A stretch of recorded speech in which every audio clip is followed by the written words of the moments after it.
మనం ఏం చేస్తున్నాం, ఏం తింటున్నాం, ఎలా ఉంటున్నాం అనేది పక్క వాళ్ళ మీద ఎప్పుడు వాళ్ళకన్నంత బ్రతకనివ్వరు అసలు.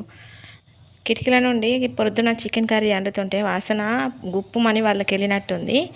పొద్దున్నే ఇక గిన్నె పట్టుకొని ఏం కూర వదినే అనుకుంటూ వస్తుంది.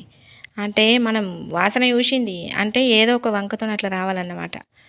నేనేం సమాధానం చెప్పినా తెలుసా? ఉన్నదంతా అన్నకి ఇప్పుడే గిన్నె ఊర్చి టిఫిన్ పెట్టినా, తిన్నాడు పోయిండు. కొంచెం అంత ఉంటే నేను వేసుకొని తింటున్నాను. చిన్న గిన్నెలు అన్నం పెట్టుకొని నేనైతే కలుపుకుంటూ ఇట్లా తింటున్నా. అయ్యో కొంచెం ముందు రావద్దా, ఉంటే నీకు కూడా వేసేదాన్ని కొంచెం అంతా.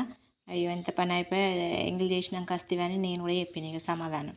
గట్టి సమాధానం అయితే చెప్పినా, అయినా కానీ పోతలేదు, జిడ్డులే కట్టినే కూర్చున్నది. ఇక చిన్న గిన్నెల్ని పెట్టుకొని ఆయనతో తింటున్నా. ఇక ముక్కల మీద ముక్కలు ఒక 2, 3 ఉంటే ఆయనతో తొందర నోట్లో పెట్టుకొని మింగుదామని ఆయనతో ప్రయత్నం అయితే చేస్తున్నా. మరి ఎక్కడ దిష్టి తగులుతుందో ఏమో, మరి రాత్రి అయితే అరుగుతుందో అరగదో. మరి మీకు ఇలాంటి అనుభవం ఎదురైందా?